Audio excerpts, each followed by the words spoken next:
Welcome to wintry Canada for the launch of the all-new Honda Passport. We're in Quebec for this new two-row, five-passenger utility vehicle. And Honda is kicking it old school with a midsize SUV.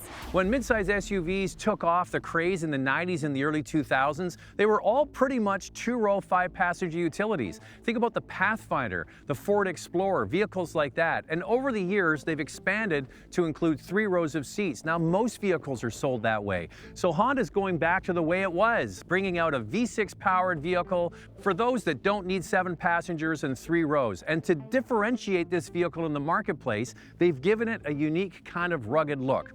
So I want to talk a little bit about this before we go for a drive to kind of explain what they've done here. This vehicle is based on the same platform as Pilot and Ridgeline. The wheelbase is exactly the same. What they do with that platform, they put different suspension on for a pickup truck, of course. They put a different top hat on top to make a Pilot, and they've done the same thing with this vehicle. It's 6 inches shorter than the Pilot, so you lose some space behind the second row of seats, but they've also bolted on a more aggressive suspension, give it a slight lift for the capability to do some light off-roading. Now, this Passport sold with 3 different trim levels. I mentioned that Honda really wants you to buy the middle trim to get all the features that people really want. The base model starts right around $42,000, $46,000 roughly for the EXL, the one that most people are going to buy, and then the top Touring that we have here is just under $49,000. When you look at it compared to Pilot, it's not a lot cheaper, but it's less expensive than a lot of the Jeeps can be when you equip those out. Good looking rig, like the 20-inch wheels, I like the attitude. I think they could come out with a chrome package for those that want to not have this off-road look, and that might even expand their sales even more. But you know what? It's a pretty cool truck. As you can see from our lineup, CR-V and Pilot are both more for the road than off-road and that kind of capability. And really, in our Honda lineup right now, we don't really have that type of vehicle. Now, we weren't trying to go into the rock crawling kind of vehicle, but we wanted something that was more capable than CR-V or Pilot without losing that utility and, of course, a much more aggressive look. So what essentially you have is a shorter Pilot that has all the goodness of the spaciousness and the cargo space. But now you have a overall shorter vehicle that has better capability, especially because you now have a lower overhang that allows you to have a better departure angle. We feel that there are family buyers that don't require a third row. Now, a lot of our Pilot customers do buy a Pilot and then fold the third rows most of the time. But there are families that does not have 3-4 kids. They just want the back seat only, but they don't want to lose that utility. And this vehicle would be perfect for those customers. So the attitude of this Passport is to have it look more off-road ready, even though somebody that's buying this might never utilize any of that off-road capability. At least it has the rugged look. There is no chrome. All the windows are surrounded in black. You get these skid plates front and back that are black. So it's this kind of monochromatic look that they're going for. But you know what? Honda's going to do well with this product because people, even though they might never use any capability, they like to be seen in a vehicle that could do something. So what have they basically done here?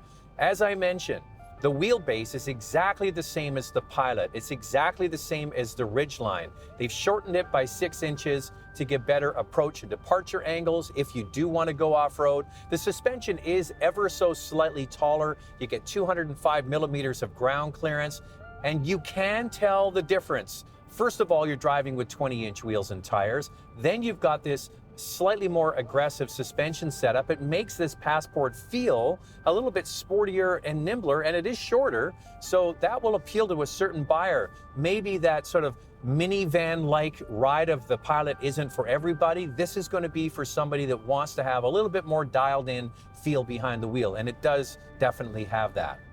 You get a perfectly flat floor, easy for kids to tumble in and out of. You get bench seats in the back that fold for even more cargo space. And when you move forward, what you're looking at really here is the updated 2019 Pilot interior. And the big change for Pilot for 2019 is in this Passport as well, and that is the head unit has a volume knob.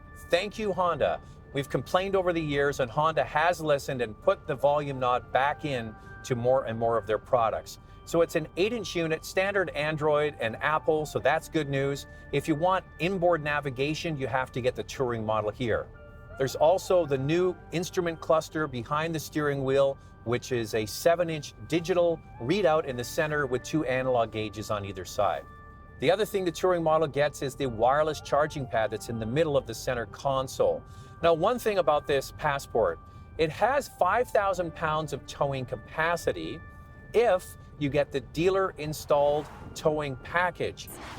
And just like the Pilot and just like the Ridgeline, it has the 3.5-liter 6-cylinder engine with 280 horsepower and a 9-speed automatic transmission.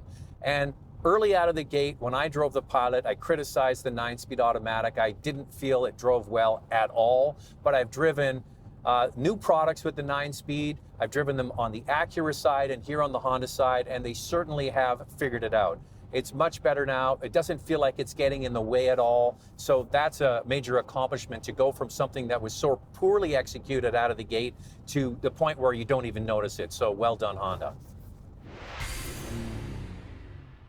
So I like what Honda's done here. They're kind of bringing back an old school midsize utility with just 2 rows and 5 passengers. Direct competitors, Grand Cherokee and the Ford Edge, the Murano's in there as well. But I think this is a size that people kind of miss. And they're going to bring people back into the Honda brand with it. And I bet you there's going to be other competition that follow Honda's lead.